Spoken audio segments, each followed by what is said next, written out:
How to fix ASUS laptop not turning on, power button blinking problem. Today in this video, I'm gonna show you guys a method.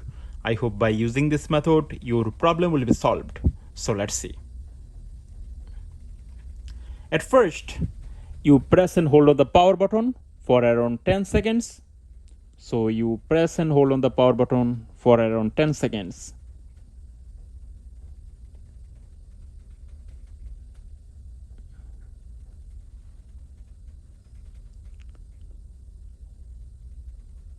Okay, after that you connect the charger. After connecting charger, you press on the power button. Okay, done.